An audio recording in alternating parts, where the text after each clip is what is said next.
What's up guys, I'm going to do a review on the TriggerTech Diamond, the AR-15 trigger. If you hear any wrestling around, it is this little guy just running around my gun room. This is Sterling, by the way. So, I recently installed the TriggerTech Diamond in my AR-15 platform, 16-inch I kind of built. I took the super dynamic enhanced out of it, the Geisley 2-stage trigger, 3.5 pounds. Put this guy in here. So technically it's a 2-stage trigger, but I'll be honest, the first stage is like 4.5 ounces or 4 ounces.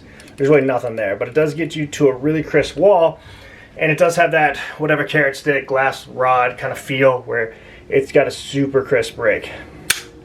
Now on a bench or just dry firing, it feels great, man, but if you notice the reset, it's not very positive. Now, to me, it feels like a Remington 700 trigger in an AR. Super crisp, super, tactile feel to that wall. When I get on target, very short pull, bang, on target. But if I have multiple follow-up shots or I'm doing 2-gun, 3-gun, I feel like the trigger's just not there, like the Hyperfire, the Super Dynamic, the Geisley. When I pull this trigger and it resets, it's got just enough spring tension to have a positive reset so it kind of guides my finger forward. Like, if you guys have shot Glocks, like it's got probably one of the most positive resets of any trigger. Also, with the curved shoe, if you notice, it's kind of far back in that trigger well. I think the flat comes a little bit closer out here, but I was kind of unimpressed with the way a lot of these cassette style triggers, like I have a Timney in some of my MPXs, and it's kind of the same thing. It's pretty far back. I don't have huge hands, but they're not small, so whenever I'm gripping this thing, I'm almost onto my second knuckle there. So I probably would have got the flat trigger if I was going to keep it, but for what I use this weapon system for, it's not a strictly one-shot kind of hunting rifle.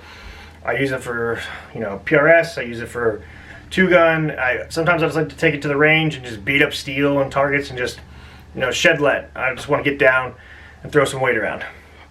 And for that, I think either the Hyperfire Eclipse or the Super Dynamic it's kind of the way to go. Don't get me wrong, the technology behind it is phenomenal, and I think it is the cleanest breaking trigger I've ever shot. However, I like a positive reset. I like to just release the tension on my finger and allow the trigger to naturally push it forward, so I'm already right there. I don't want to have to take my finger off the shoe and then come back, which is really not my style of shooting.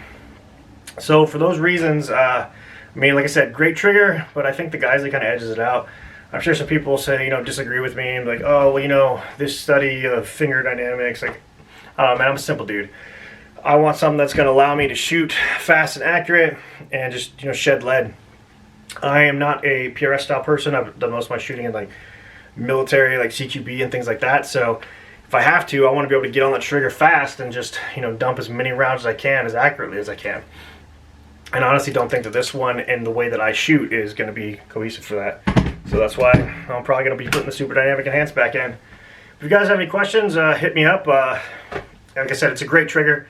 I just don't think that it's going to fit for my application, but you guys should definitely check it out. I think it's a phenomenal system. I think for like a Grendel build or something like that, or 6.5 like a deer rifle, I think this is going to be a phenomenal trigger for like a deer rifle where you're really only trying to put one shot down range, but it's super crisp.